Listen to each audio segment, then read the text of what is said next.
Oui, oui. Non.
When you get a gadget, when you super if you have super, it doesn't matter about the link. You have YouTube, you have good money. Oh, yeah. Yeah, but get the game on gadget. Yeah. Okay. Yeah. So the other way, the other link is back at you. It's like the one I just sent you. The boy about with the side, just share whoever when I get it. I mean, yeah, let me know if it's not possible. So I don't waste my time. You know what I'm saying? But you cannot like merge them like. No, I don't. The only thing you can do look at look at still different, but that's just how you did it. That happened before. Yeah. You know what I'm saying? The system down. I can't get the other link.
can get started. Thank you so much.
Good morning, friends and family.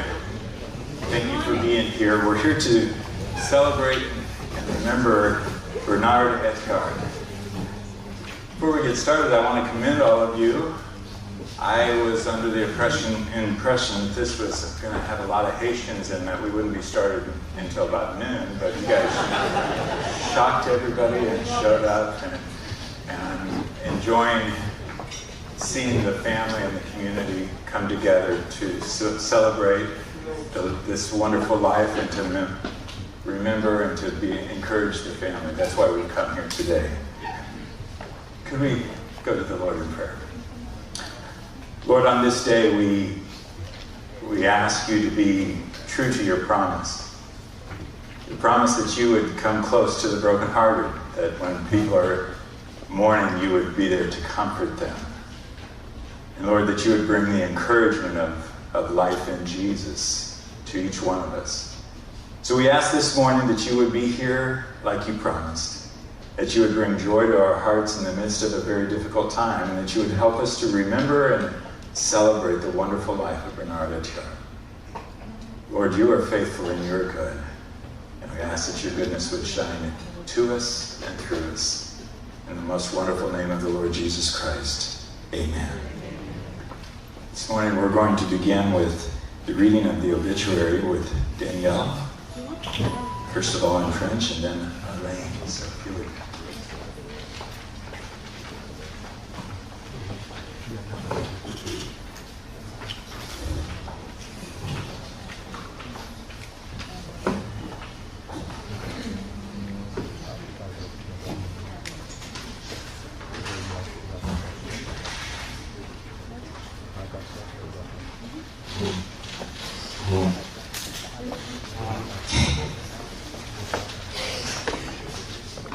Bonjour, je suis Danielle Rodriguez-Gaspard, une amie de longue date des familles Etheart et Alexis. Je remercie vivement Elsie, Pascal et Bernard pour cet honneur de lire votre beau texte de la biographie de Monsieur Emmanuel Bernard Etheart, sociologue. Une vie immense. Bernard Etheart est né à Port-au-Prince le 4 juin 1937.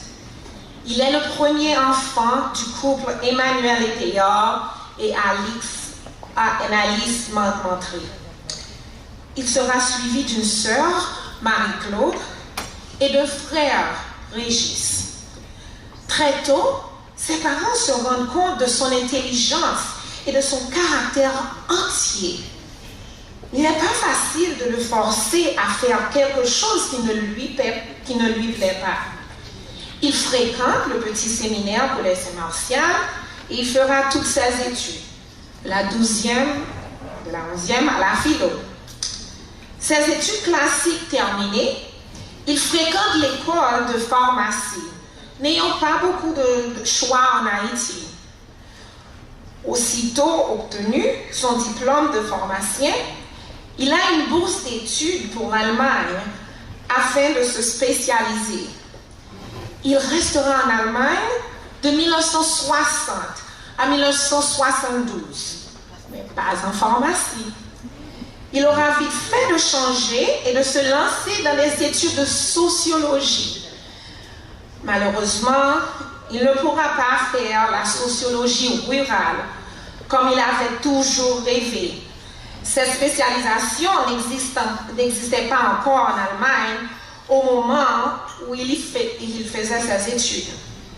Mais aussitôt de retour en Haïti, son travail sur le terrain fait de lui un sociologue spécialiste de sociologie rurale. Lors de son séjour en République fédérale d'Allemagne, Bernard Etheart organisa de nombreuses rencontres d'étudiants. C'est là qu'il rencontra celle qui allait devenir son épouse, Elsie Colomb, qui étudiait alors le journalisme. Le couple se maria le 21 mai 1965 et eut 2 enfants, Bernard Etheart Jr. en 1965 et Pascal Etheart Tadeo en 1971. Bernard et Elsie retournèrent en Haïti en 1972.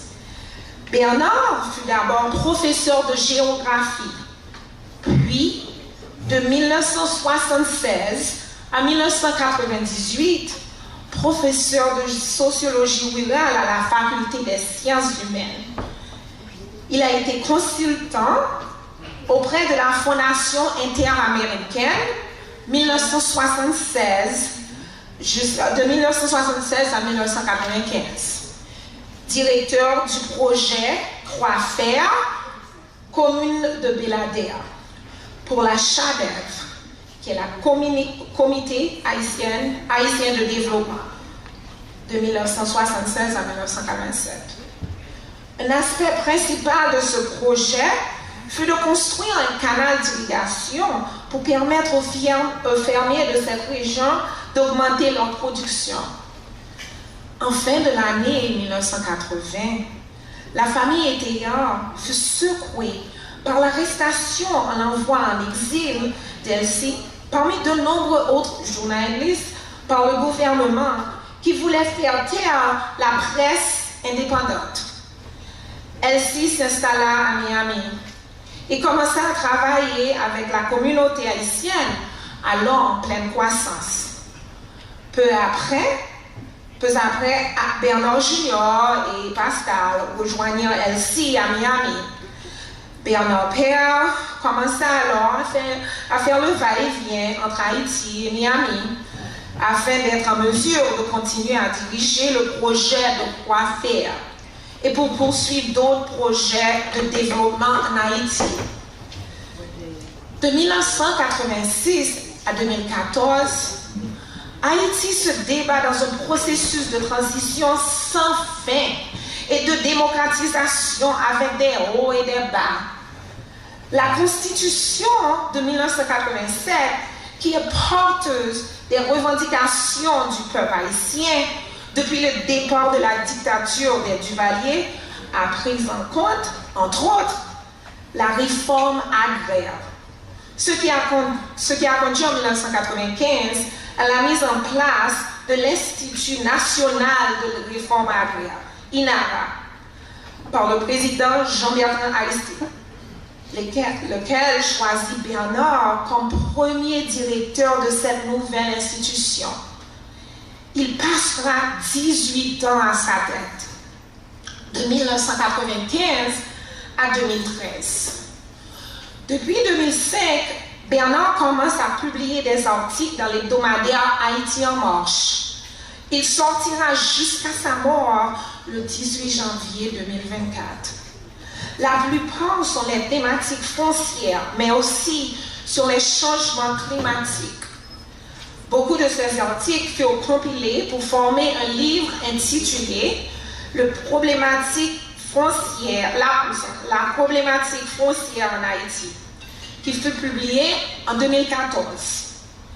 Bernard fut aussi président de Fondilac, Fondation haïtienne pour le développement intégral latino-américain et caribéen, dont l'objectif principal est de contribuer au développement d'Haïti dans le contexte caribéen et latino-américain.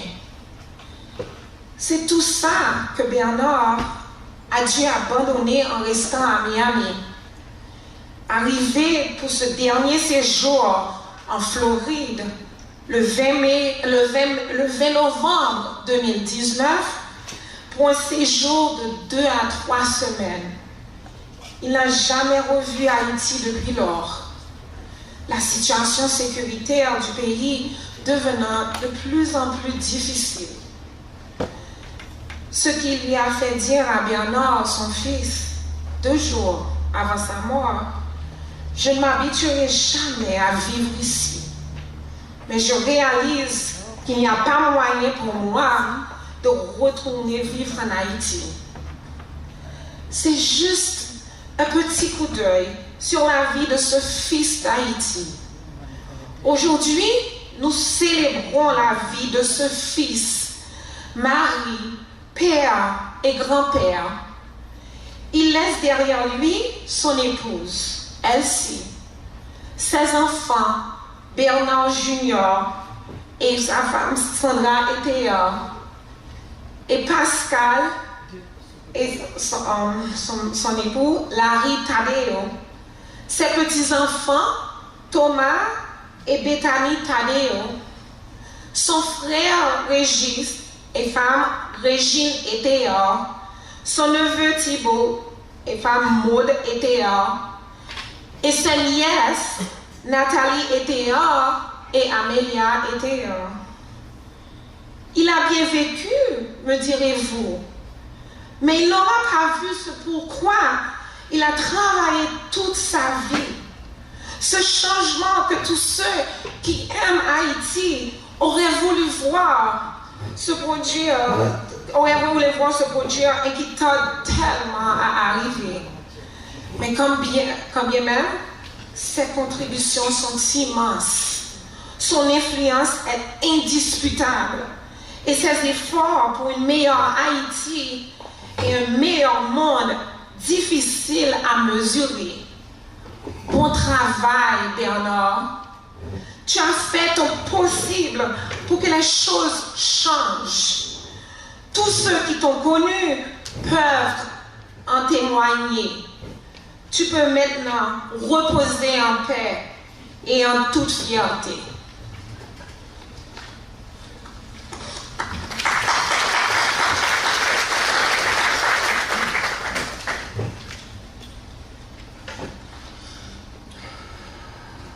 Bonjour tout le monde. Hello everybody. Good morning. Thank you all for being here. My name is Alain Junot. I'm the cousin of the family. I get to translate what Danielle just read to you. Bernard, you gave me the smaller version. I can barely read this, but I'm going to do my best. So, the life of Bernard Etheart was born in Port-au-Prince, Haiti on June 4th, 1937. He was the firstborn child of Emmanuel Etheart et Alice Montry. He grew up with a sister, Marie-Claude, and a brother, Régis. Régis is not with us today, but his son, Thibault, is there from Canada. Early on, his parents realized that he was quite smart, but strong-headed. That until his last days. Yes, he was very strong-headed. He went to grade school at Petit Séminaire Collège Semencial in Port-au-Prince from 2nd to 12th grade. After high school, he studied pharmacy, given that choices for higher education opportunities were limited in Haiti. Yeah, but that's what your parents wanted you to do. Bernard earned a scholarship to further his studies in Germany, where he lived from 1960 to 1972. However, he did not continue his studies in pharmacy. Instead, he chose to study sociology. He could not follow his dream of studying rural sociology because that specialization did not yet exist in Germany. Nevertheless, once back in Haiti, he became a specialist in rural sociology through his field work. While leading student groups during the early 1960s in Munich, Germany, Bernard met his future wife, Elsie Colomb, who was also there to study and escape the lack of freedom in Haiti. The couple married in May 21st of 1965 and shared 2 children, Bernard Etheart Jr. and Véronique Pascal Etheart Tadeo. Bernard and Nancy relocated to Haiti to raise their family in 1972. Bernard first worked as a high school geography teacher. Later, from 1976 to 1988, he taught rural sociology at the Faculté des Sciences Humaines in Port-au-Prince. From 1976 to 1995, he was a consultant for the Inter-American Foundation. He also directed the Coiffeur Project in Beladea. Also worked for SHADEV from 1976 to 1987. In that role, he oversaw the building of an irrigation canal designed to bring water to local crops, which permitted farmers to become self-sufficient. In the late 1980s, the family was rattled when Elsie, who had become a journalist in Germany, was arrested and exiled during the crackdown on the free press in Haiti. Elsie eventually settled in Miami and started working with the growing Haitian community there. Bernard Jr. and Pascal later moved to Miami to be with her.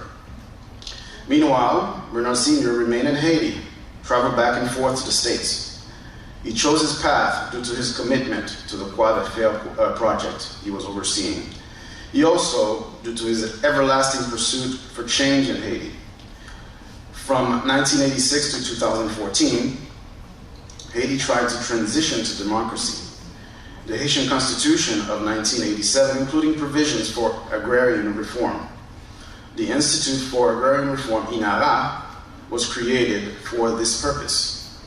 The president at the time chose Bernard as the first director of INARA, where he spent 18 years in that role from 1995 to 2013.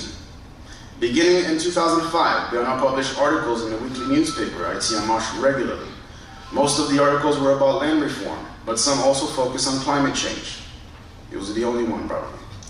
Many of these articles were compiled into a book, La Problématique Foncière en Haïti, which Bernard published in 2014. Bernard also presided over FONDILAC, Fondation Haïtienne pour le Développement Intégral Latino-Américain et Caribéen. The main objective of this nonprofit organization is to contribute to Haiti's development in the Latin American and Caribbean context. Bernard had to leave these projects behind to remain in Miami long term. He has traveled to Miami on November 20th, 2019 for a short stay during COVID. To his disappointment, he was never able to return. And later, because of the worsening security concerns in Haiti. Today we celebrate his devoted son, brother, husband, father, and grandfather. Bernard is survived by his wife Elsie, his children, Bernard, Sandra, Etheart, Pascal, Tadeo, his grandchildren, Thomas and Bethany, his brother Regis, Regine Etheart, his nephew Thibault, Maud Etheart, and his nieces, Natalie and Amelia. Bernard was also a loyal and committed son of Haiti. In spite of his long life pursuit for change in his beloved country, he didn't get to see the change. He sought more than anything. Nevertheless, his contributions were immense. His influence was undisputable. And his quest for a better Haiti, better world, were unmeasurable.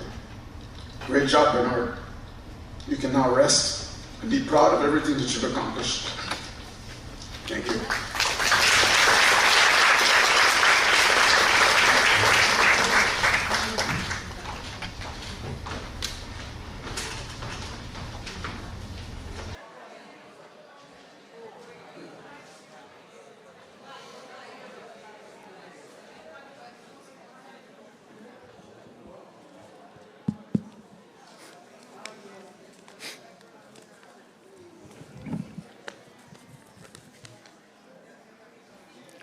Bonjour tout le monde. So that was one of Bernard's favorite songs, Ensemble, Ensemble by DP Express. And as typical of a good compas melody, it was 7 minutes long. On air. Oh, let's try that again. On air. Much better, much better. My name is Bob McGuire. Oops, stay there, boy.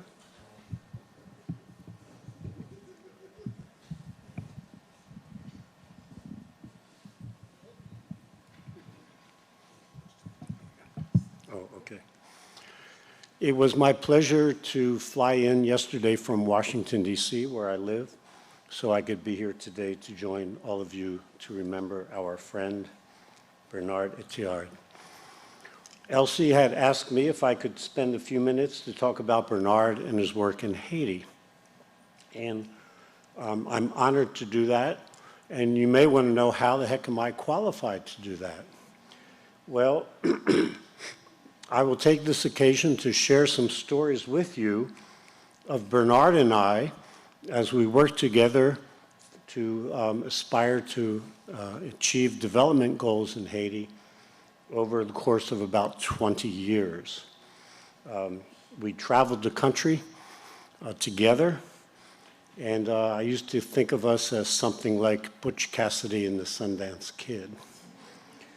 I'm not sure who was who, but so I first came to know Bernard actually in my first visit to Haiti in 1974.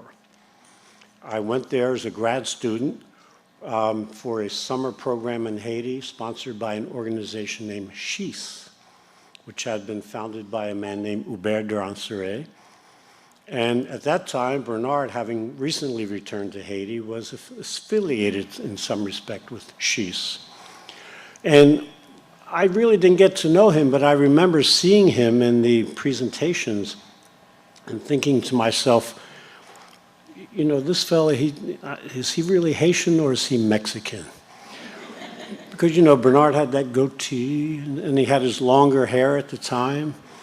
So we didn't get to know each other well then, but we got to know each other much better when I returned to Haiti in 1978 as a consultant for the Inter-American Foundation. I met Bernard, I met Elsie, and they handed me the keys to a Kawasaki 125 dirt bike. And 6 weeks later, I showed back up at their door, and I said, it was a wonderful research trip. Thank you so much for the motorcycle, and I came back. Little did I know that I would thereafter see Bernard very frequently, because in 1979, I was hired by the Inter-American Foundation to be its representative in Haiti.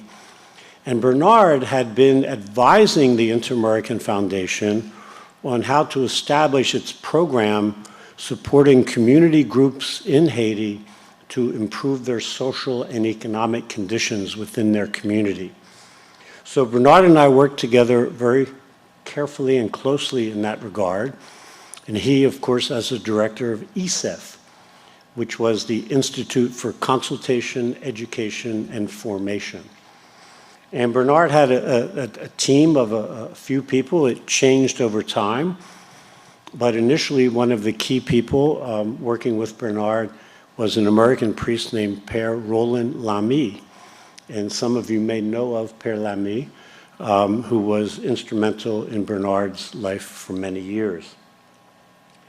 But other members of his team included Peter Greff, Ronel Serran, and Nouriac Datis. Nouriac Datis passed away recently in Houston, Texas.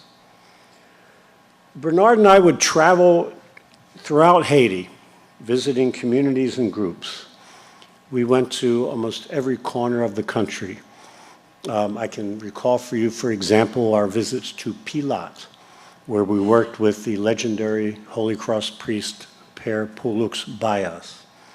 We spent a lot of time in the north because under the auspices of Père Yvan Joseph and his organization IDEA, a lot of community groups were rising throughout the north, and Bernard and I were always anxious to visit them, see what they were doing, learn what they were doing, and see if we could somehow mobilize some resources from the Inter-American Foundation to support their work.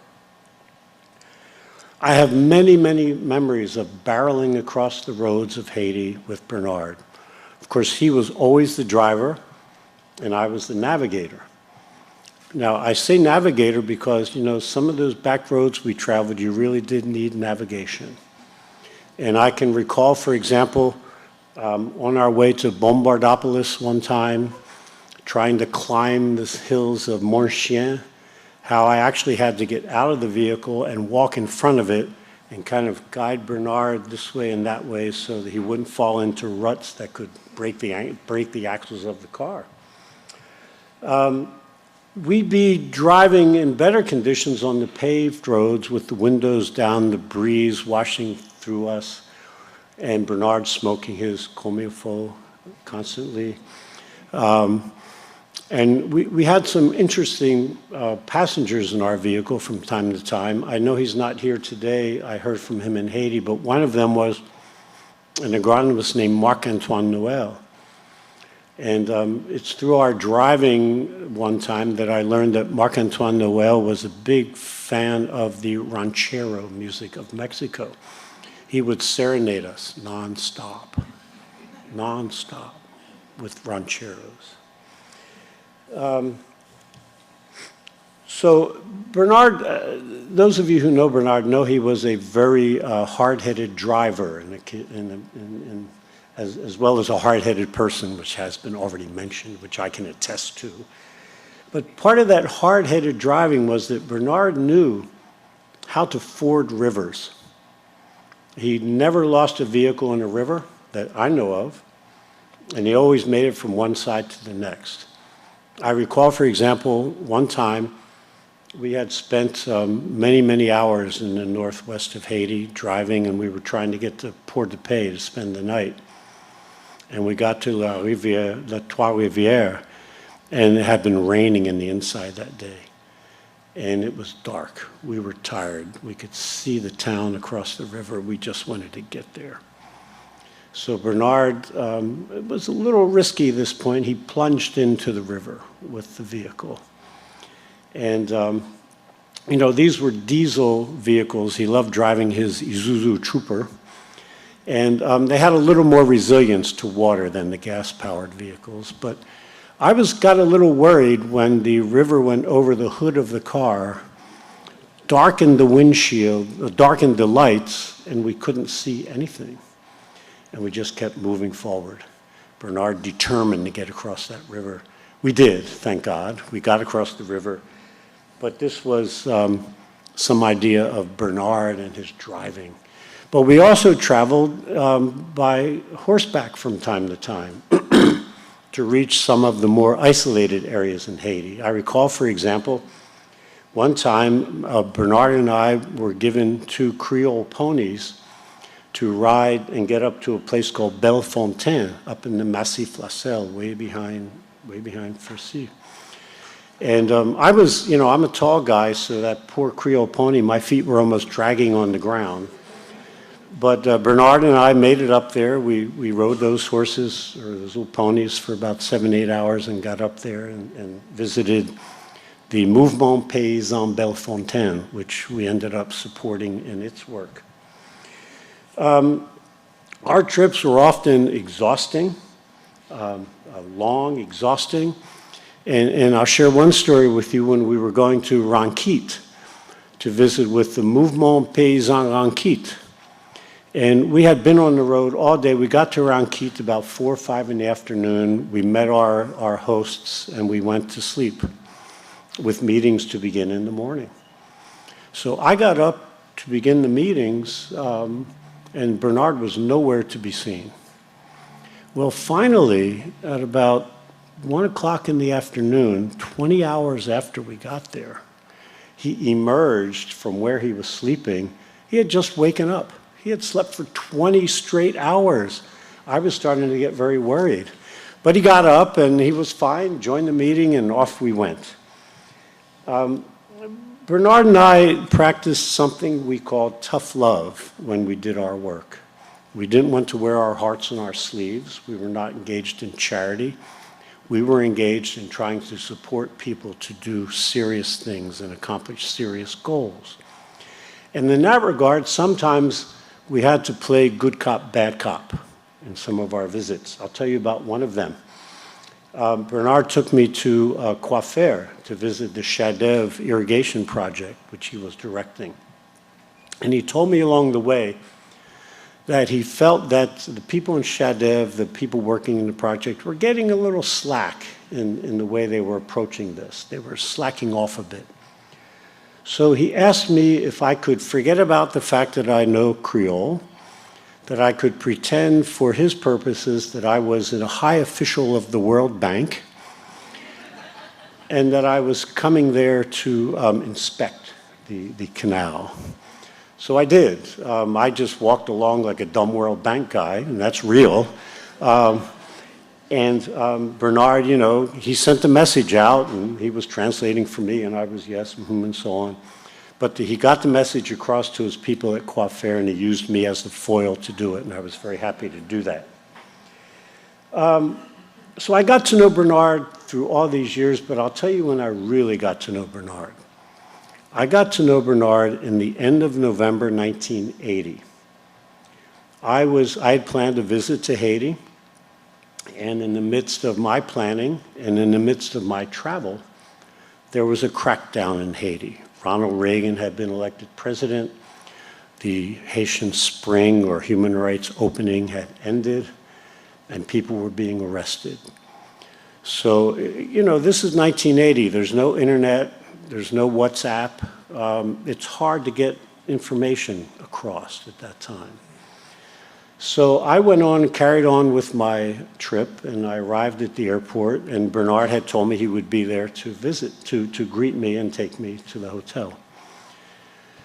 So I remember getting off the plane, and in those days in the Port-au-Prince airport there was a visiting gallery. Some of you may remember that, and people would wave at you, and you'd walk across the tarmac and so on. And I saw Bernard waving.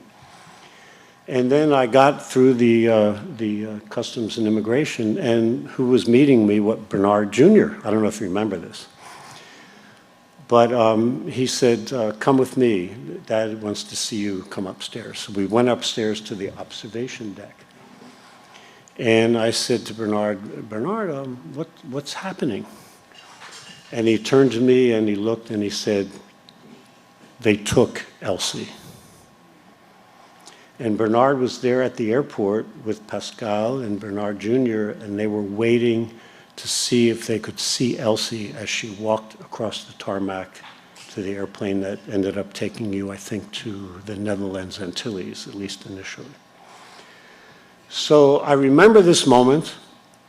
Following seeing Elsie leave, I don't remember all the details, but I know that later on that evening, Bernard and I ended up at a corner table on the veranda of the Olafson Hotel.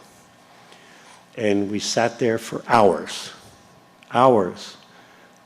just talking. And this was the time when I really began to get to know Bernard.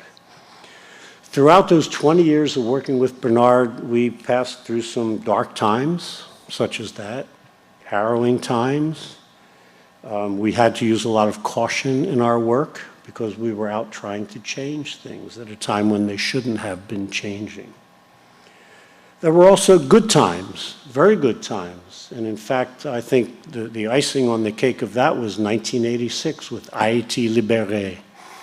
And everyone in Bernard and his circle of friends and colleagues and associates were elated over the possibility of Haiti being changed. Throughout all these times, one consistent was Bernard's irreverent attitude. Bernard did not suffer fools gladly. He was opinionated, and he would let you know his opinions, and he'd stand by them. He did not tolerate nonsense, and I liked that about him because he was very upfront with you about that. So he also had a tremendous sense of humor. And of course, I think in some of those dark days, it's the humor that kind of gets you by and keeps you going. And if I could share one of his jokes with you, I think he would be happy about that.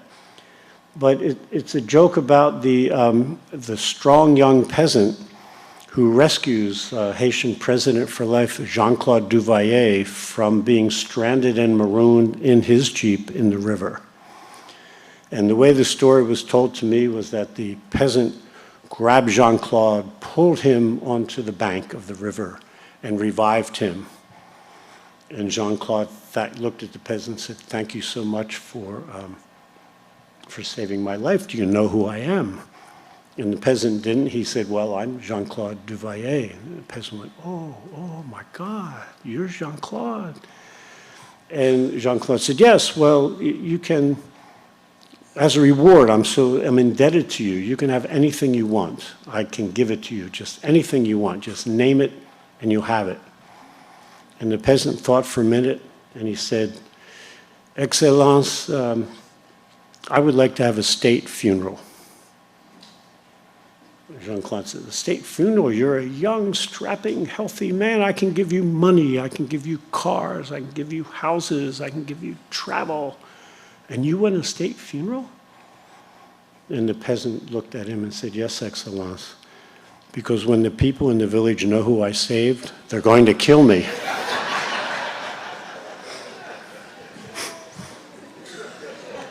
So this was the kind of dark humor that Bernard and I would share and practice, and I got so many jokes from him. I could be here all day telling them, but I won't. And then there were some real jokes. I'm going to share one of them with you.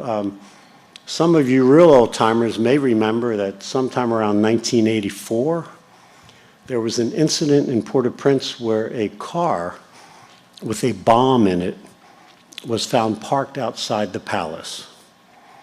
And of course this put, anybody remember that? Anybody but me? Okay, good, I'm not the only one then. And of course this sent the country into a tither. Well, not the country, but Jean-Claude, into a tither. This was a threat. So Jean-Claude dispatched his soldiers, and in those days, of course, traveling in Haiti, there were roadblocks all over the place, manned by soldiers, and you had to stop and go through the formalities. So he gave his soldiers, apparently, at the roadblocks, orders to check every vehicle for bombs going through the roadblocks. So Bernard and I happened to be traveling through Gracier, and there was a roadblock, and we stopped. And the soldier said to Bernard, "Can you open the hood, please?" And Bernard looked out the window, and he looked at the guy, and he said, "Are you a soldier, or are you a mechanic?" And the soldier was kind of taken back by it, and he laughed, and he just waved us through. Right through, no check for the bomb or anything like that. Rarely did I ever hear Bernard use his fluent German. He seemed, from my perspective, to use it mostly when he was exasperated about something. And these German phrases would come flowing out of his mouth, rapid, not knowing what the heck he was saying, and then he'd be over it, and he'd switch back to Creole or English. But there's one word that he used a lot, and especially when we were driving. And it's a word that I use myself a lot. Idiot. Idiot! Monsieur, c'est un idiot. That was, I think, perhaps his most favorite German word. Bernard taught me a great deal of things, and not just about Haiti. If you believe it or not, Bernard taught me how to chew food. I don't know if any of you have ever shared a meal with Bernard, and I don't know if he did this all the way through his life, but certainly when we were eating together in Haiti, he would do it. Bernard was a very deliberate eater and a deliberate chewer.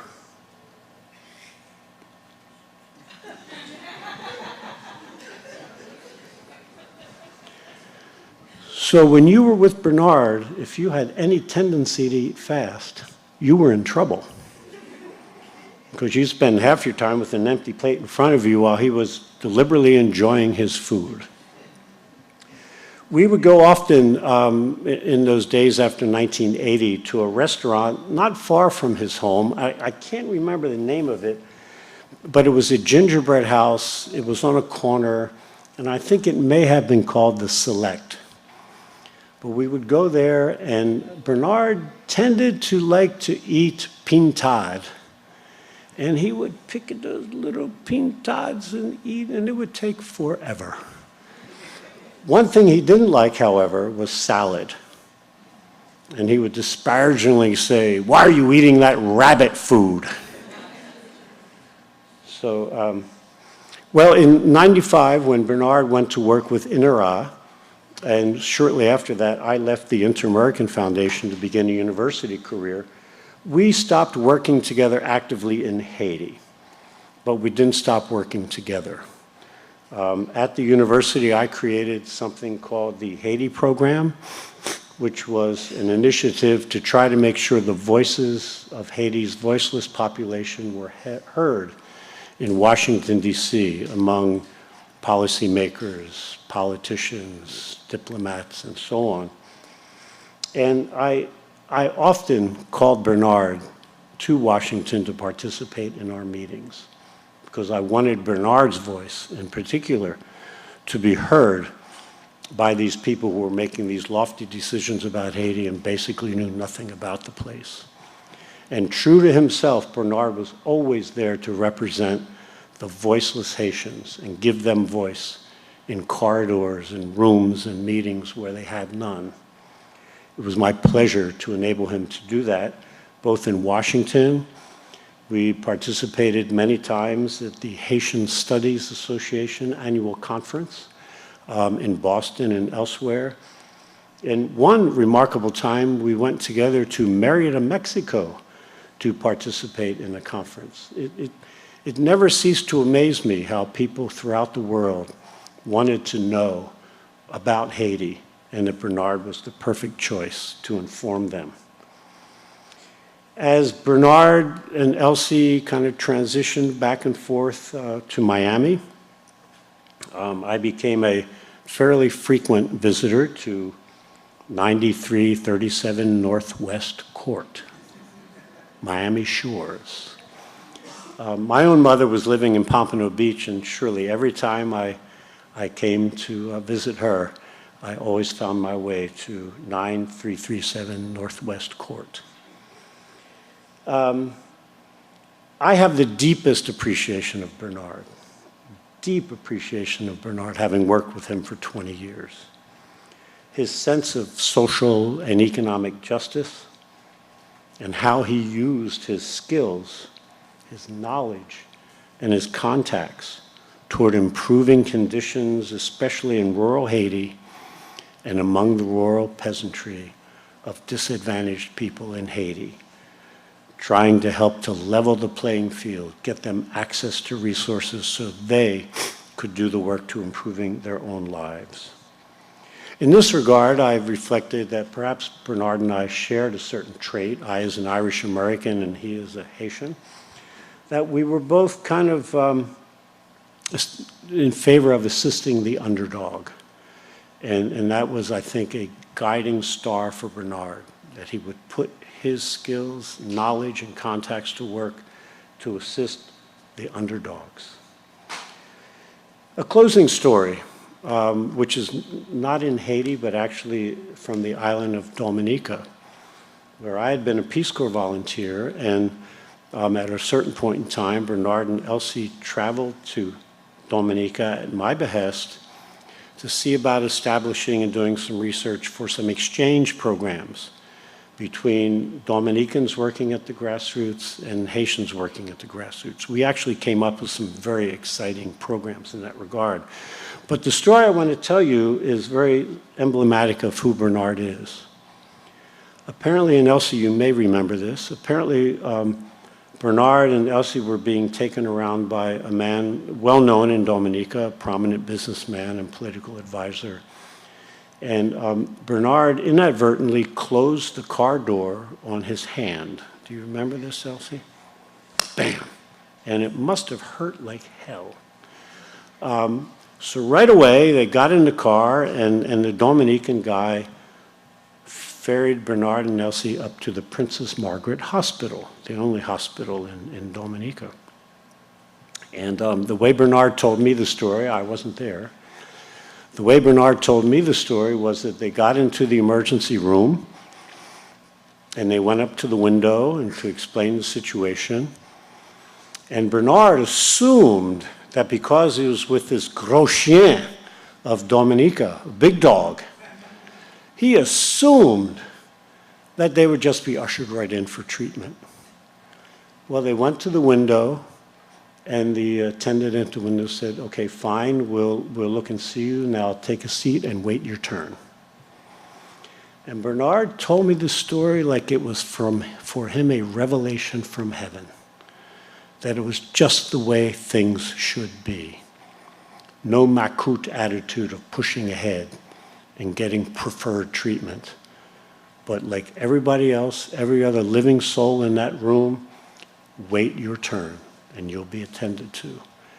And I thought of the story and I wanted to share it with you because to me, it sums up who Bernard is for me. Someone seeking justice, seeking a level playing field, and putting himself at the disposal to reach that end. So thank you for allowing me to share these thoughts with you. I'm happy to be here with you to wish Bernard farewell and all the best to you all. Thank you.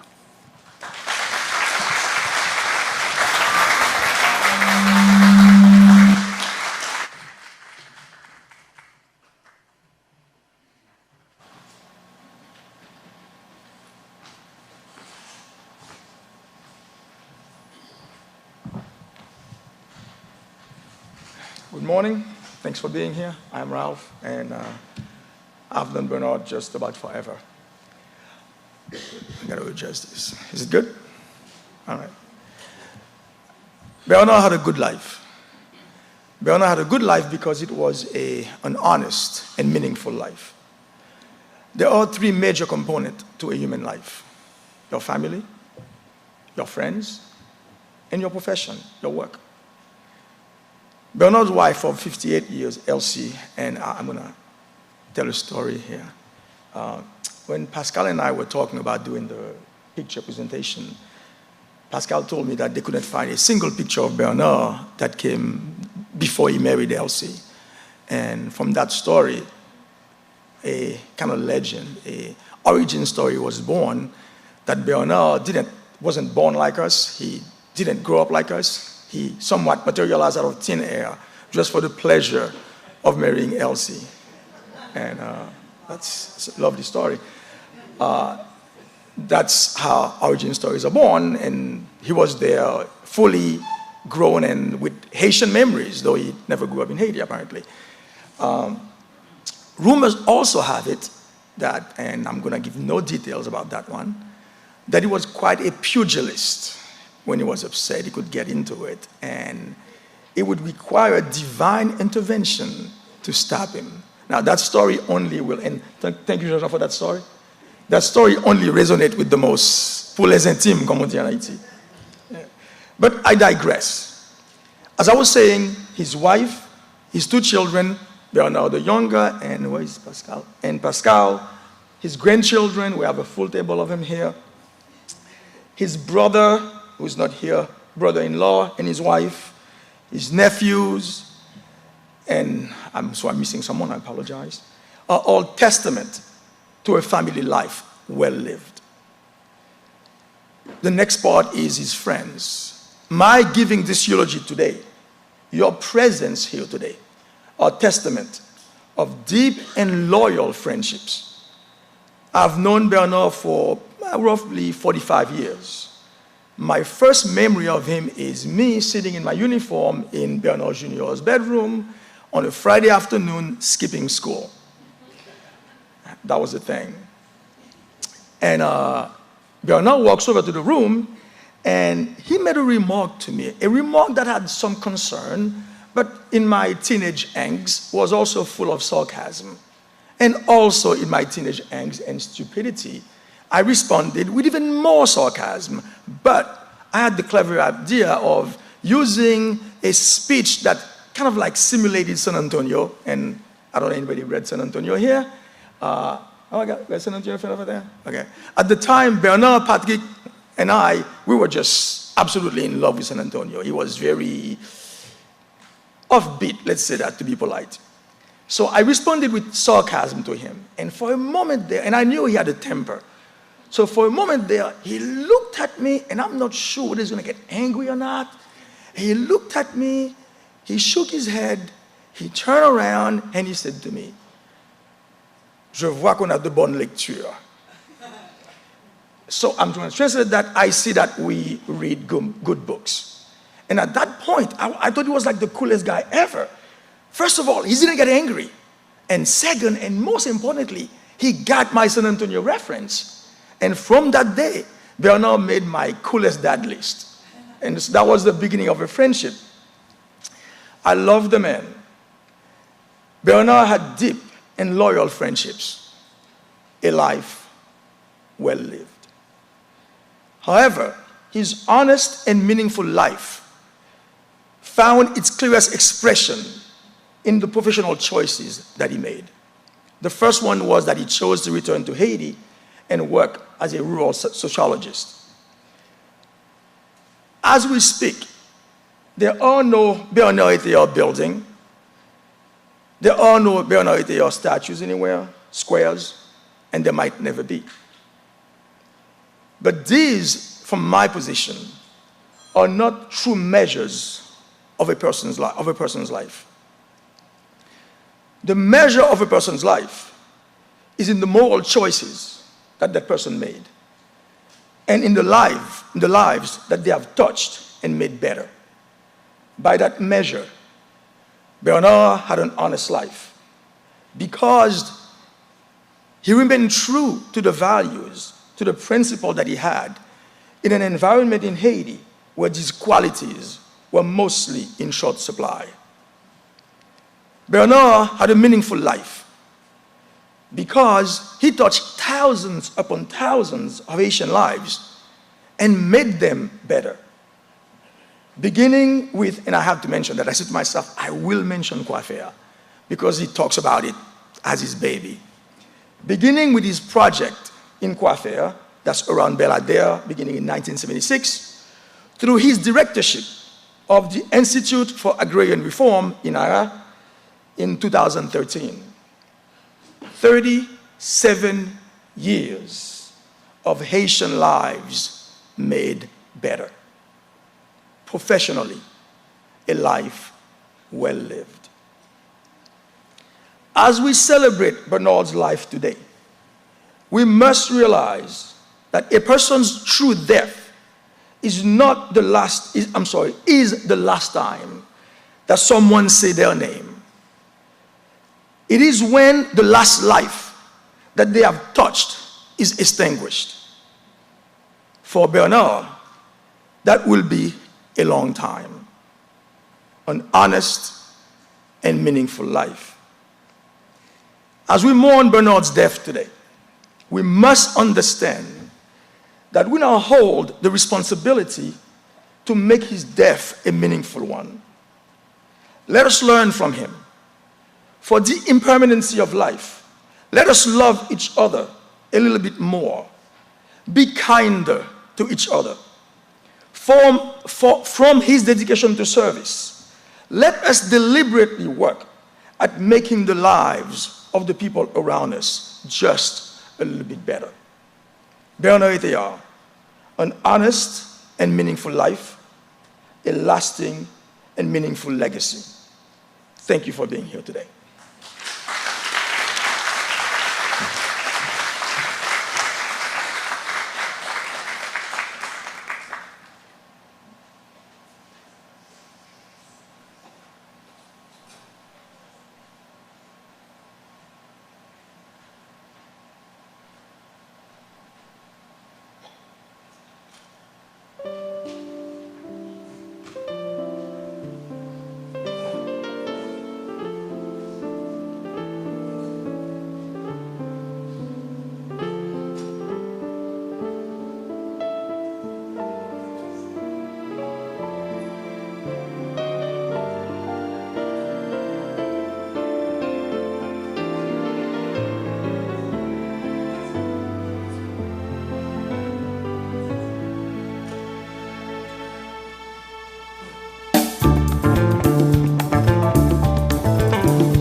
I'm happy to fill a role that they've asked. I'm going to look at the bulletin here. It says, Message of Hope. That's a good thing, something good to be charged with, to bring a message of hope. And that's what I hope to do today, and I'm very cognizant of this. I was telling Elsie just before the service that I asked her how long she was married to Bernard. 60 years, is that correct? Almost 60 years. So my grandfather, who was a minister and a teacher, he and my grandmother were married 75 years, and she died close to the time of that 75th anniversary. And I was giving some remarks at my grandmother's funeral, and I looked down at my grandfather. My grandfather had a way of saying really intelligent things in a very funny way. And I looked down and I saw that my grandfather was getting bored. This is at his wife of 75 years funeral. And he leaned over and he said something to my uncle. And a little bit later, I had to find out what my uncle said that my grandfather said. My grandfather said this. He said, funerals should be long in coming and short in duration. So I'm thinking about that at this point. I'm also remembering him giving me a message about how to preach. And he said this as well. He says, Matt, if you haven't struck oil in 20 minutes of drilling, quit boring. So I'm going to try to remember those two things. But I come with a message of hope. I've been given this honor to bring hope and words of encouragement in this difficult moment. In this difficult moment of loss, we need comfort and peace, and most of all, hope. From the time I heard the news of Bernard's passing, I've been praying for this comfort and peace to come to the family. Comfort and peace that only God can bring. You see, it's not usually with words or even deeds that we do that brings comfort. It's by presence. And God promised that he would bring his presence and be close to the brokenhearted. I am confident that in the moments that I don't know what to say, in the times I cannot control, those moments in life that are beyond control, God comes close. And he brings a peace that passes understanding. I pray this peace, the peace of God's presence upon you this morning. We have hope. In the movie Shawshank Redemption, Red says to his friend, Andy, hope is a dangerous thing. For the person who's held captive to failures and disappointments of either themselves or others, hope can seem like a dangerous thing. Elsie mentioned to me before, too, she said, unfortunately, the things that Bernard really wanted to see, the change that he wanted to see, have not come to fruition in Haiti. And I reminded her, yes, that's true in big situations, but without a doubt, Bernard affected change in people's lives. That's where change really happens. Organizations, situations, governments, even churches will fail. But God brings real lasting hope and change to people, regardless of the failures of others. We have a different hope than what commonly might be understood in this world.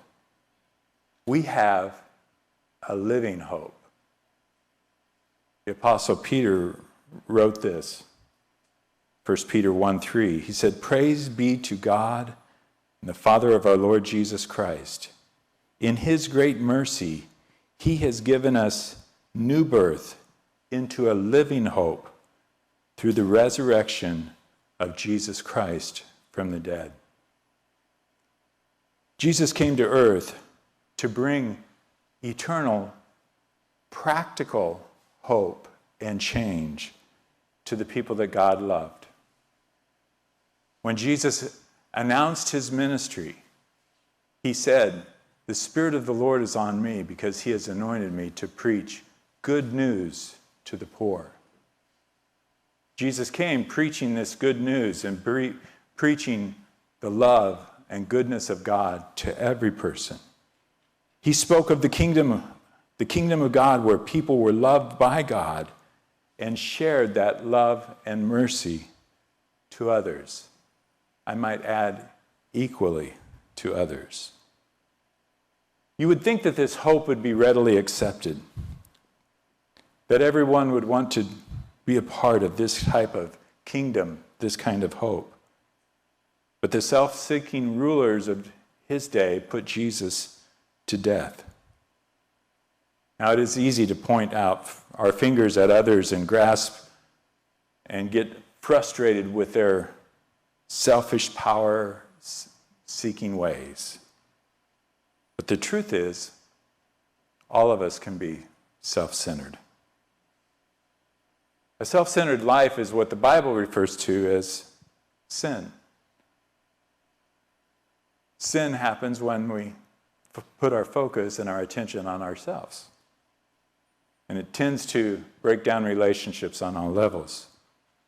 The Bible says that all have sinned and come short of the glory of God. The amazing grace that we sing of tells us of a God that loves us, even though we all have sinned.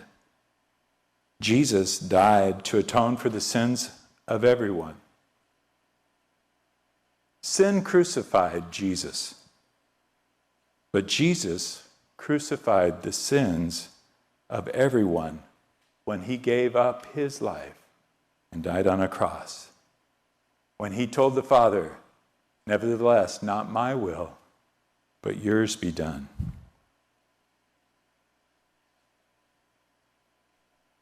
The news gets even better. Our hope is not dead because Jesus died. On the third day, Jesus rose again. Jesus rose to live, and he is our living hope. Because he lives, we can face today and tomorrow. Because he is our hope. The Apostle Paul wrote to his young son in the Lord, Timothy. In 1 Timothy 4, he writes this, verse 9, "This is a trustworthy saying that deserves full acceptance, and for this we labor and strive, that we have put our hope in the living God, who is the Savior of all men, and especially to those that believe." I'd like you to consider this carefully, if you will. It deserves your full acceptance. You can put your trust in God. He never fails. Sometimes it might be hard to keep hope alive when people and institutions disappoint, and people and institutions will always disappoint. Sometimes the people who are supposed to represent Jesus even, they fail. And this can threaten a person's hope and trust. But I want you to notice what Paul says here. He says Jesus is a Savior to all and of all. In case you're wondering what the word all means, I did a Greek study in the original language of the New Testament, and the word means all. Everyone, anyone. It means that Jesus' salvation is for anyone, including you and including me. But Paul doesn't just stop there saying that the salvation is there for everyone. He says, especially to those who believe. There's a special hope that comes to those who believe. I often encounter people who struggle to believe. Most of the time, this struggle can be traced back to the failure of someone else. How can I believe in a good God when people do evil, often in His name? This is a very difficult chasm for us to cross. But you know, honestly, I don't think that the problem is that a person doesn't believe in Jesus. I think the real struggle is trusting Jesus. I think that we all readily would say, you know what, I think this Jesus really lived. We want to have the hope that what He preached is life. It sounds right. When we look at so many other things and recognize that this Jesus, to believe in Him, means we must follow Him. And to follow Him means we might have to, like He said, not my will, but yours be done. We might have to give our lives and our will over to this Jesus. You know, frankly, I don't want to serve a God that I can figure out. If I was able to attest to all of the wonders and the magnificence of God, then I would be God. And I think that we would all agree, none of us want that. So I trust and I give my will over to a God that I know is good, but many times I cannot understand. So I think the struggle of trusting Jesus comes to the struggle of letting Him be the Lord. It's truly a power control. It's a power struggle. I've seen the people cross that chasm when they simply give up and put their trust in Jesus. And there comes a living hope in those people. Something changes, a peace that changes.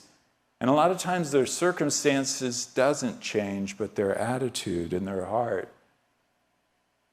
and the peace of God that passes understanding comes into their life. Jesus is the Savior of all, especially to them that believe. Today, I invite you to put your trust in Jesus. Ask Him to be the Lord of your life. You will not be disappointed. When the inevitable day comes, and it will come for each of us, the inevitable day when we cross from this world into the next.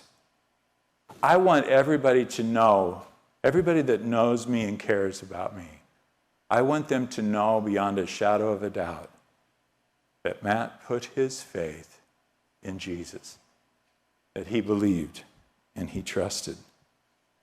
I don't want there to be any question of where my hope was. Would you like to be sure today? Would you like to be sure of the hope, especially them that believe? Sometimes people have faith, but I wonder if they ever make it official and make it known to others. Can I encourage you to make it official today? Would you pray with me this prayer that has become known as the sinner's prayer? If you would like to, I would encourage you to repeat after me as we pray this prayer. Jesus, I come to you today. I ask you to forgive me of my sins.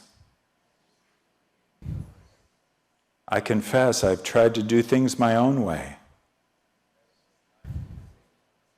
I have sinned. Today I turn my life to you, and I receive you as my Savior. And I ask you to be my Lord. Come into my life, Jesus. Amen. You know, if you prayed that prayer and meant it, then God will take you at your word. And Jesus will come into your life and begin to change your life. I'm thinking of a story of my best friend growing up. Well, I don't know if we were best friends. We were kind of rivals. We were both drummers, and my friend, his name is Velvy. Yes, I know it's an unusual name. I've only heard it once. But I began to pray for Velvy to know Jesus. He came up in a real tough situation, and he was basically abandoned by both his mom and dad. And I began to pray for him every day that he would come to faith in Jesus. He began to live at a house that was sponsored by our church, and some people there began to really care for him. And this one person, whose name is Mike DePoe, began to ask Velvy over and over again. Now keep in mind, I've been praying for Velvy every day for most of our high school life. And now he's in this house with a guy by the name of Mike DePoe that just keeps asking him, hey, do you know Jesus? Do you want to give Jesus your life? Velvy told me finally, he said, okay, I'll say the prayer, just to get Mike to leave him alone. So he said the prayer. And he goes, Matt, you know what? The next day, and the days following, something really began to change in my life. He goes, I don't know how much I believed. I just wanted to get Mike to leave me alone. But God took me at his word, and he brought hope into my life and changed my life. And you know, well, that was back in 1983. Velvy still follows Jesus these days. And he always thanks me for not giving up on him and praying for him, and for putting him in near a guy that wouldn't quit bugging him until he said, maybe I'll give Jesus a try. That is a hope that does not disappoint. At this point, I'd like to open the time for, first of all, Pascal to come up and share some thoughts. And she's going to be followed by Bernard.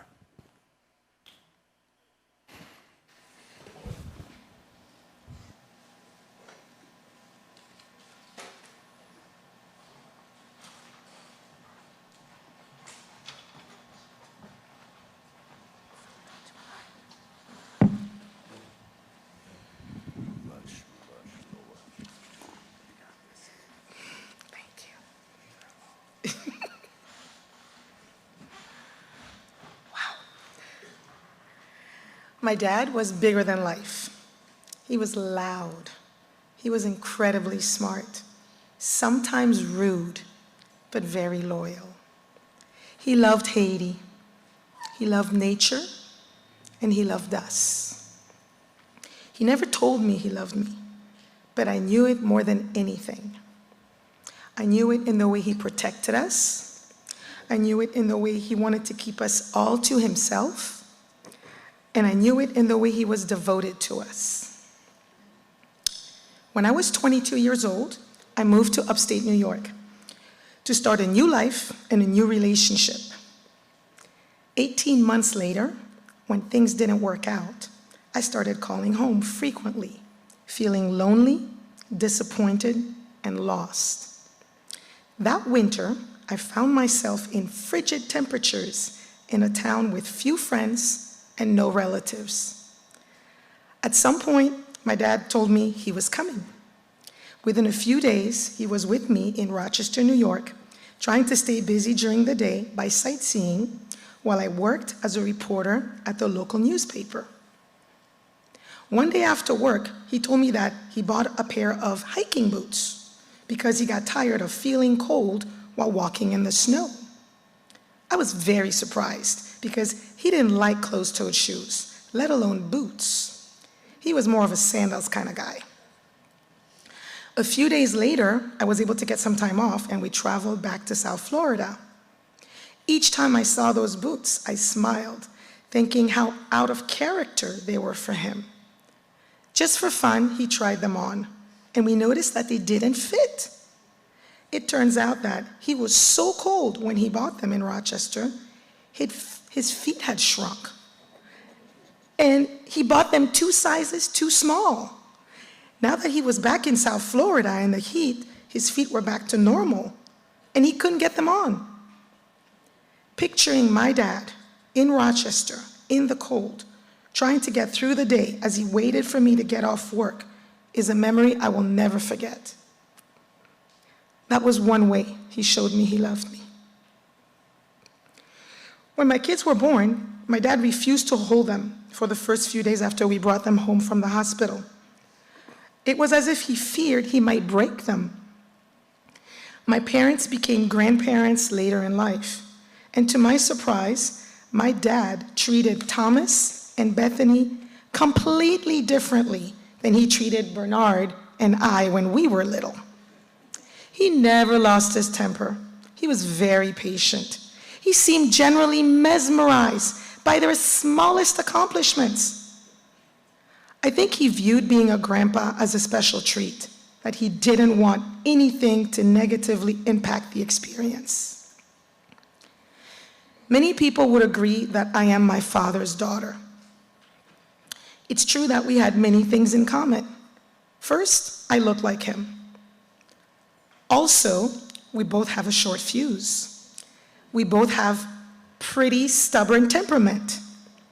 We both lack diplomacy in certain social situations. We also like a lot of the same things, such as scented candles, fresh flowers, and office supplies. I learned my sense of right and wrong from my father. Even though he grew up in a privileged family in Haiti, he always noticed those who had less. He was adamant about making a difference for the less fortunate, focusing on more than just yourself, and fighting injustice whenever possible. He was an incredible role model to me and Bernard, and I can only hope that I can guide my children the same way he guided me throughout my life. See you on the other side, Papa. Save me a glass of Haitian cocktail.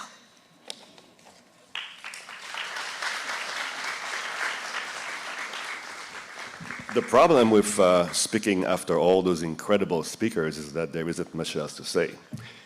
So I'll just close by saying how much I appreciate all of you being there. Some of you I haven't seen in a really long time, and it's really great to see you. Thank you.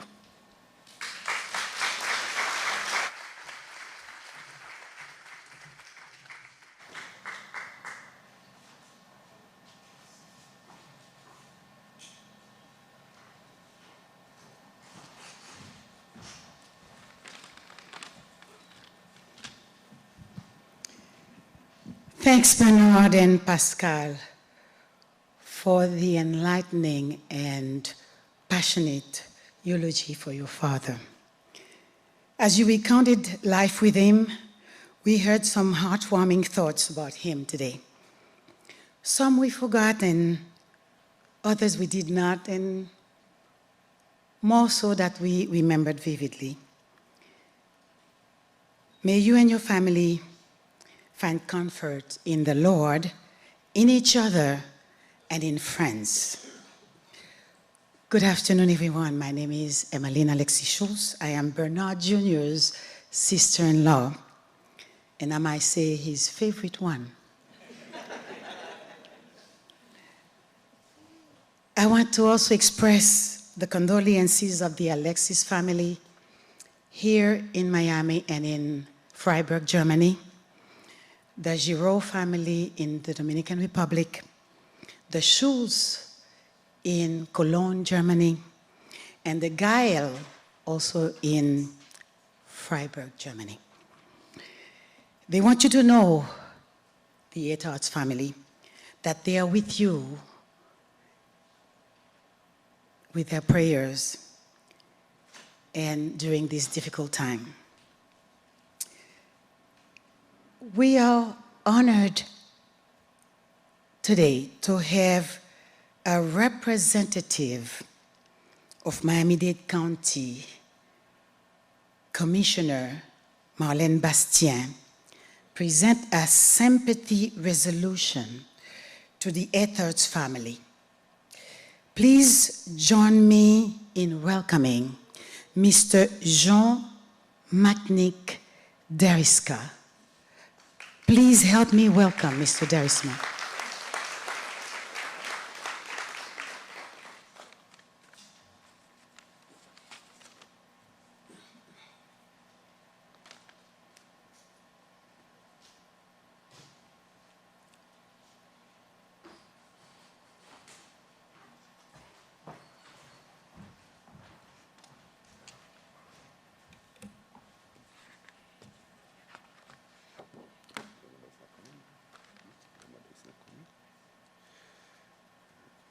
Thank you, Dr. Alexis. Thank you so much. At this time, we'd like to call Elsie and the Etheart's family to the podium to accept this sympathy resolution. Good afternoon. Bonsoir. What a wonderful celebration today. We have heard about the life of Benaitea, and we all know now, if we didn't, how such a wonderful man he was. My name is Macnick Deriska. I'm the BCC District 2 Director with Commissioner Madeleine Bastien, Miami-Dade County Board of County Commissioners. I'm representing the Office of Commissioner Madeleine Bastien today. She's asking me to be present and to present her deepest condolences to her friend Elsie Etheart, spouse of the deceased, to Benaitea Jr. and spouse and kids, and to Pascal Tadeo, spouse and kids, and to the entire family. I'm gonna read the sympathy resolution from Miami-Dade County Commissioner, Board of County Commissioners, and for sure from Commissioner Madeleine Bastien, who had a great admiration for Benaitea. Resolution. Miami-Dade County Office of the Mayor and Board of County Commissioners. Whereas Miami-Dade County notes with profound sorrow the passing of Benaitea, one of these community's most beloved residents, and whereas born in Port-au-Prince, Haiti, on June 4, 1937, as the firstborn child of Emmanuel Etheart and Alice Mentue, went to grade school in Haiti before graduating and studying pharmacy, and whereas Mr. Etheart worked diligently in his field of sociology from Haiti to Germany and other places and became an expert whose teachings and published articles allowed him to consult for the Inter-American Foundation, become the director of the Coiffure Project for SHADEV, and in 1995, the first director of the Institute for Agrarian Reform under President Aristide's administration. And whereas Mr. Etheart's resume was vast and meaningful, therefore, when he came to Miami in 2019, after rising insecurity issues in his native country of Haiti, he continued to strive to share his experience and wisdom with others. And whereas this community mourns his passing, celebrates the life, and will forever treasure the memory of Benaitea, who will be sorely missed by his family and all those he befriended. Now, therefore, be it resolved that I, Daniela Levin-Cava, Mayor of Miami-Dade County, Chairman Oliver Gilbert III, and the members of the Board of County Commissioners, on behalf of Miami-Dade County and this community, do hereby express upon the passing of Benaitea our heartfelt sympathy and condolences to his loving family and friends, declaring that his lasting contribution will forever hold a special place in the lives of those whose paths he crossed. Madeleine Bastien, Commissioner, District 2, Oliver Gilbert III, Chairman, Daniela Levin-Cava, Mayor, January 27, 2024.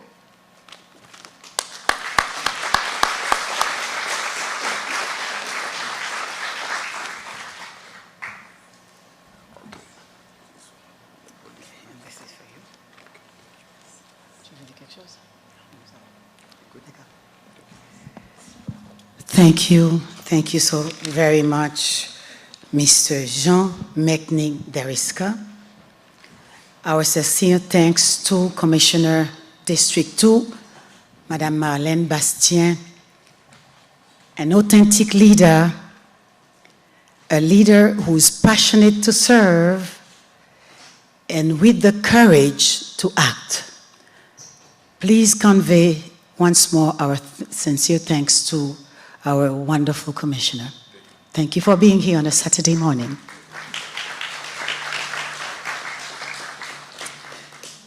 And now let's take a moment to reflect on the memories we share with Bernard Sr. Just a moment, and take comfort in knowing that he's now in a better place and he's at peace. Just a moment.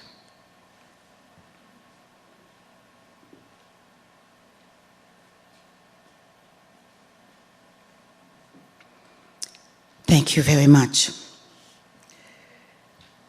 And now, before we proceed to the repast, on behalf of the Etheart family, I'd like to thank Pastor Larson for his hospitality. I would also like to thank the members of this church for their cooperation and support to Pascal and her family during this difficult time. Can we please give Pastor Larson and the church an appreciation round of applause?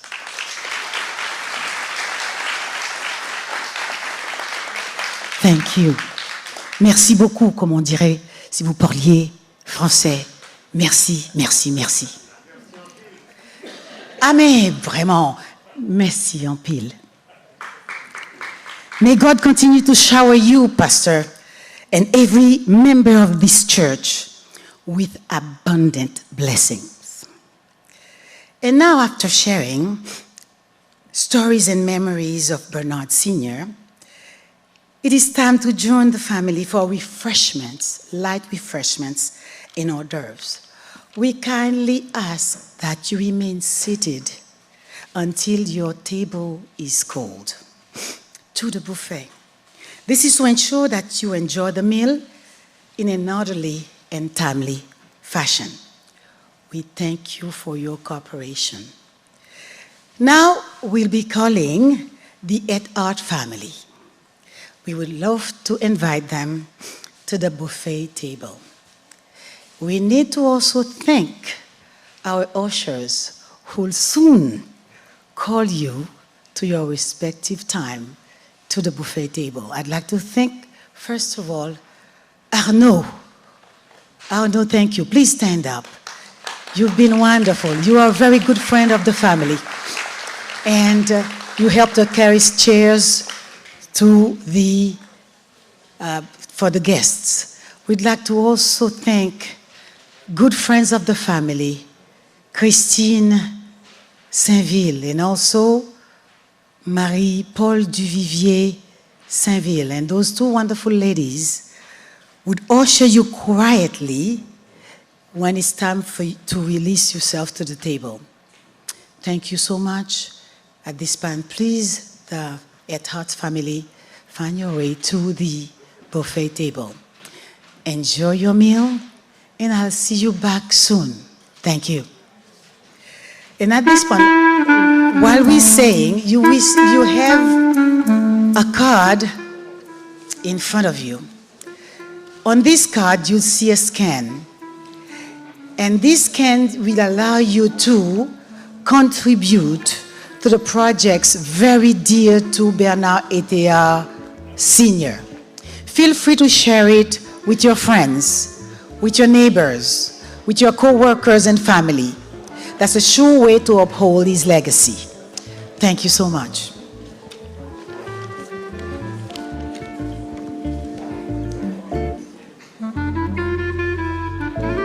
And in case you're wondering, all the musics that you've been listening thus far, they are all Bernard Sr.'s favorite. As you're listening to them, you're making your way through the buffet table. Think about him. Think about his legacy. Think about all the things that you've heard today. Nous voulions remercier vous tous qui êtes ici aujourd'hui, mesdames et messieurs. Ça, vraiment, va très bien et droit au cœur de la famille Etheart. Nous vous remercions une fois de plus de votre présence ici aujourd'hui. Bon appétit.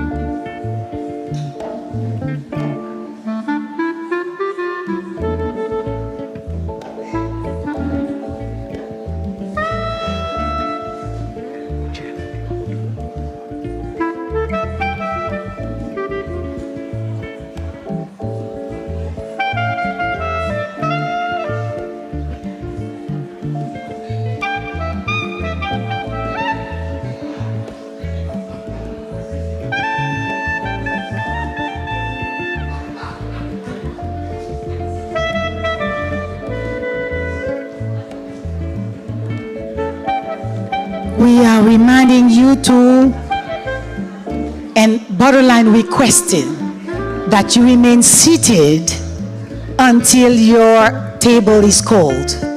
At this point, we are serving the first table, the family, the Etheart family. Please remain seated until you're called to the buffet table. Thank you.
Ambiance là t'es bon, musique là t'es bon, danser du c'est au sentiment est arrivé, non communion yo t'invite. Ambiance là t'es bon, manger là t'es bon, danser du ambiance là t'es bon, musique là t'es bon, danser du que yo coupe yo fille, maîtresse casse là, on fait manger, les lioués, passer.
How is it going so far? How is it going so far? Thank you, thank you. This is a celebration of life, ladies and gentlemen. We want to thank our ushers. We would like to thank our ushers who quietly ushering you to your buffet table. Thank you so much, Marie-Paul Duvivier, Saint-Ville, merci. Nous voulons remercier aussi Christine Saint-Ville, merci. Nous voulons remercier, attention, nous voulons remercier Alain, merci. Arnaud, merci. Et nous ne voulons pas oublier Ralph Supplice, merci. We want to thank you for a wonderful, wonderful, wonderful speech, Ralph. Très à propos, merci.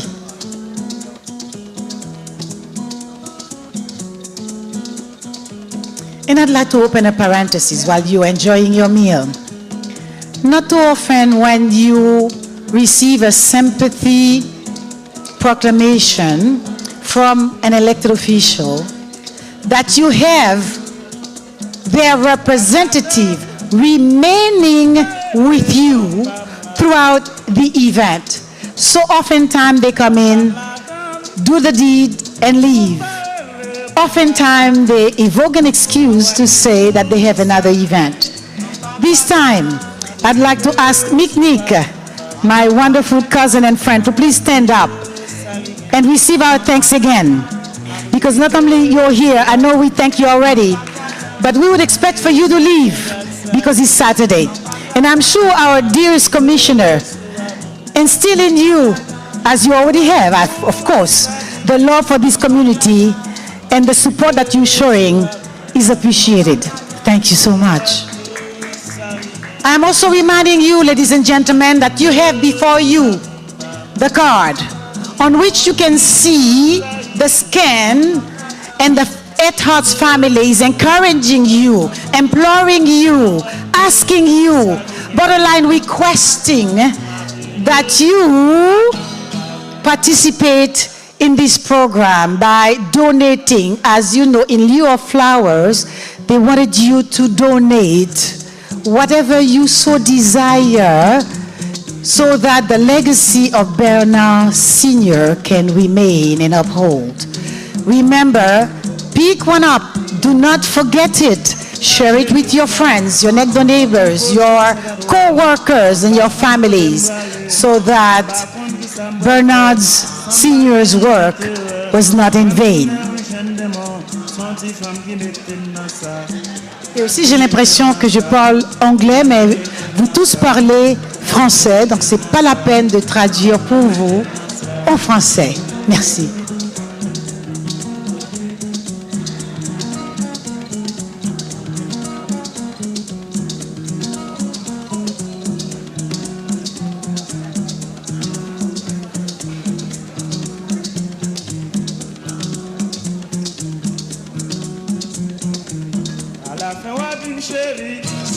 fin, on dit, mon chéri, il a plongé la main, prends non, c'est que ta maîtresse caille moi. Mais regardez qu'ils ont vu une femme peur, c'est que mettez-moi sous ça, dans ça, comme ça.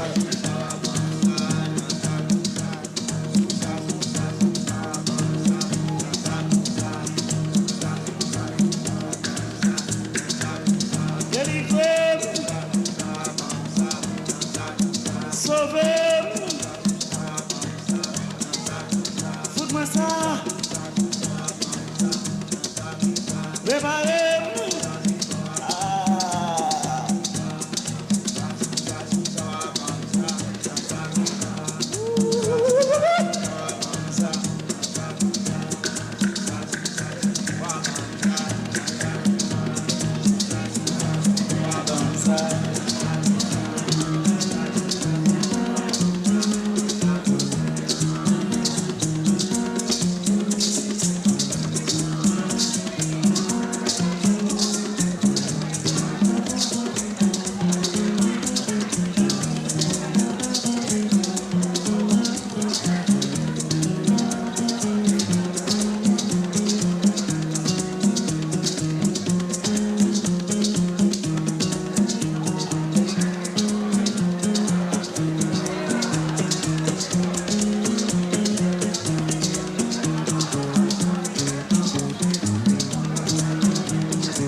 Chérie, il a plongé la main, prends non, c'est que ta maîtresse caille moi. Mais regardez qu'ils ont vu une femme peur, c'est que mettez-moi sous ça, dans ça, comme ça, sous ça.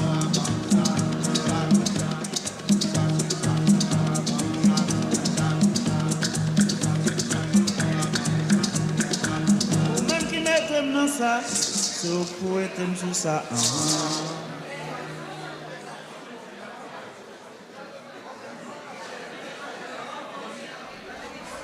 Cordelia Brown, what makes your head so red?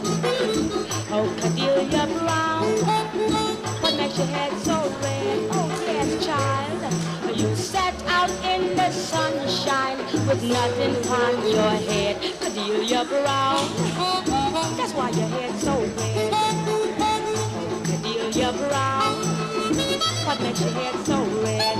Tell me, child, Cordelia Brown, what makes your head so red? Red hot news. Hey, your mother loved a sailor man whose name was Yankee Ned. Cordelia Brown, that's why your head's so red.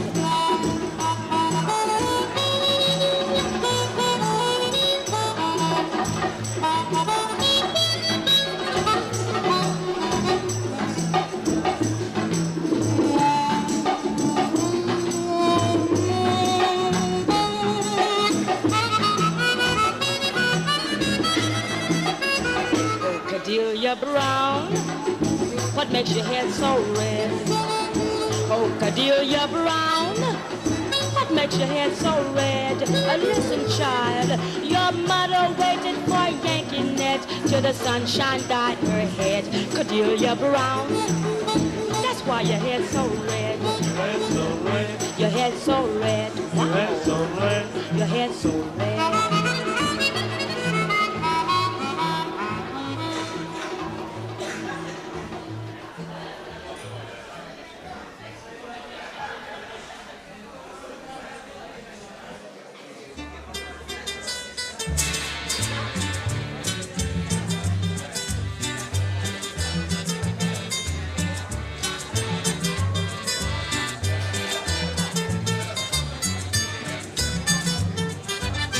Pas quitter bouteille tranquille, la blague pour le tuer. Pas quitter bouteille tranquille, la blague pour le chercher. Pas quitter bouteille tranquille, la blague pour le tuer. Pas quitter bouteille tranquille, la blague pour le chercher. Mon compère, papa au compliment, comme un jeune garçon.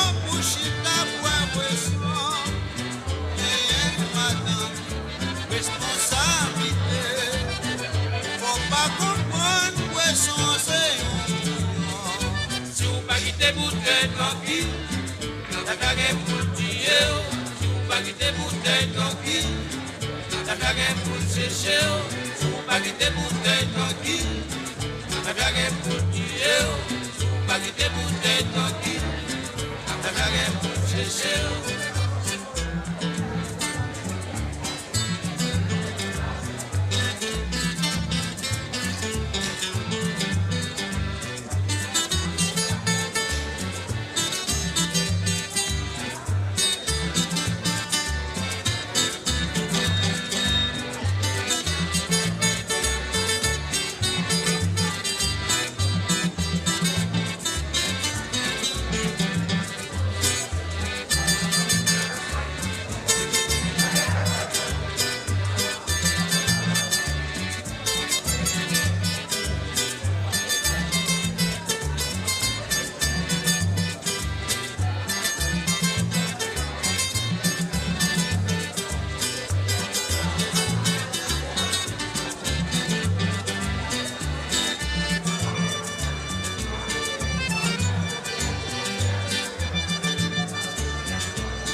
Hello everyone. I'm here to remind you, if you have not eaten yet, please take the line. If you have not eaten yet, please take the line. And if you have eaten already and you'd like to come back, we invite you to do so. Thank you.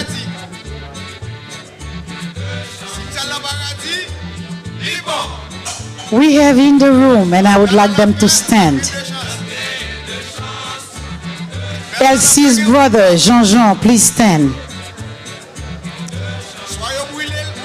Marcus Cassia, please stand. L'ambassadeur, pardon? That's the closest one I can get to having you say something. So I would be remiss not to do it.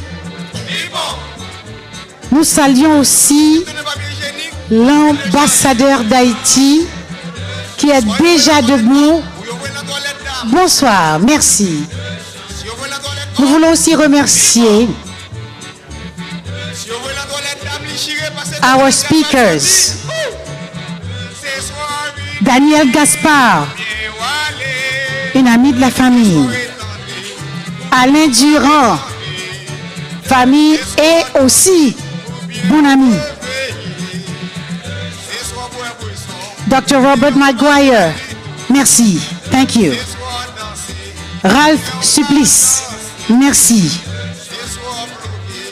Thomas and Bethany Tadeo, Bernard Senior's grandchildren, please stand. Can we see Bethany? Can we see Thomas? Please stand. Those are Bernard Seniors. He's walking in right now. Yes. Yes, yes, yes. Yes. Yes, he's wondering why. We just met Bethany and Thomas Tadeo. They are grandchildren of Bernard Senior.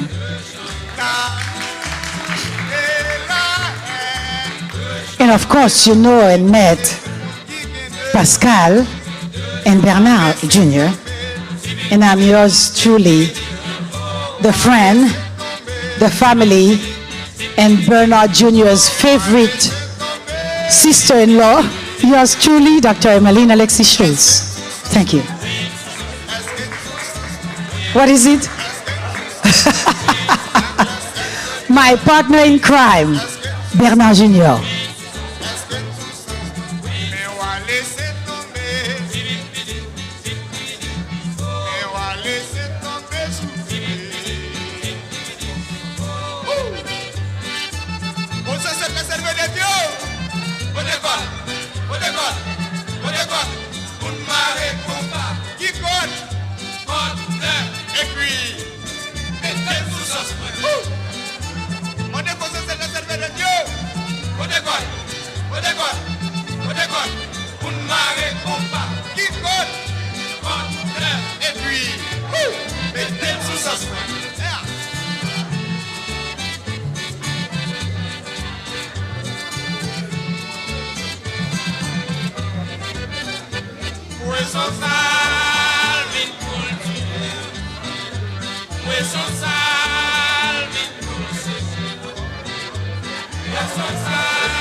on the podium for this, and for this. For this. Oh, I would be remiss not to ask my wonderful filleule. No, you see, I still filleule.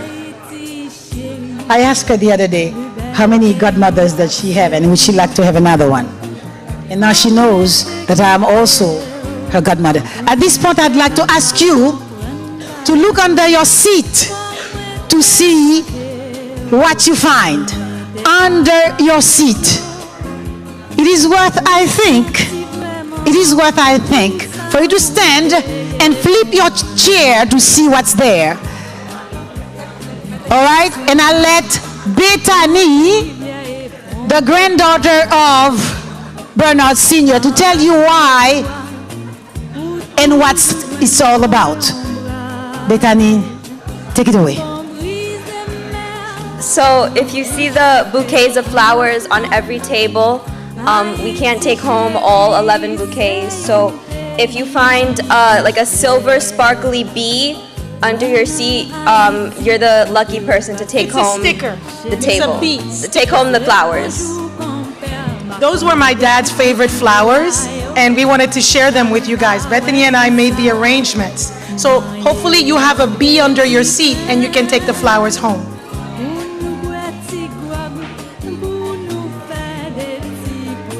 When you're the lucky winner, and if you're the lucky winner, please make some noise. Stand up, flip your chair and see what you find underneath.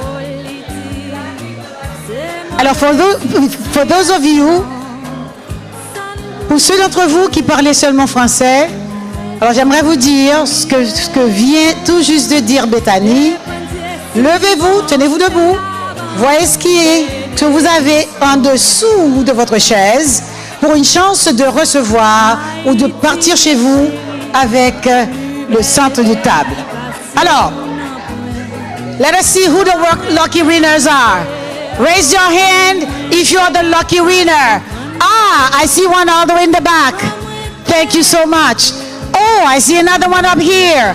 Wonderful. Who else? Ah, another one here. Wonderful. We count 3 so far. Who's next? Who's next? Who's next? Stand up. Debout, debout, debout tout le monde. Debout, debout, debout, debout. Et voyez ce que vous avez en dessous de votre chaise. Alors. Ah, that's the 4th one. Merci, merci.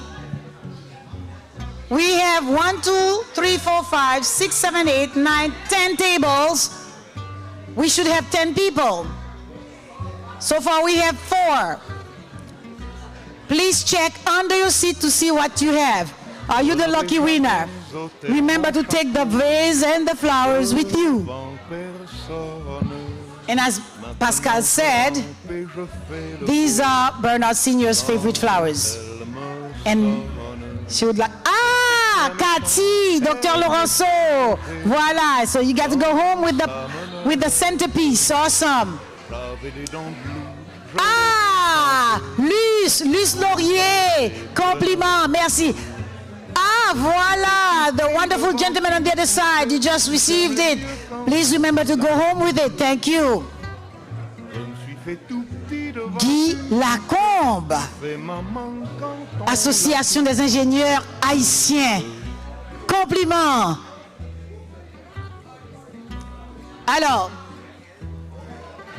at this time, I'd like to ask the Etheart family to join me to the podium.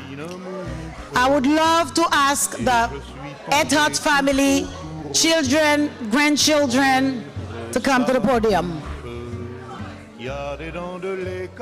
Devrais-je redire en français?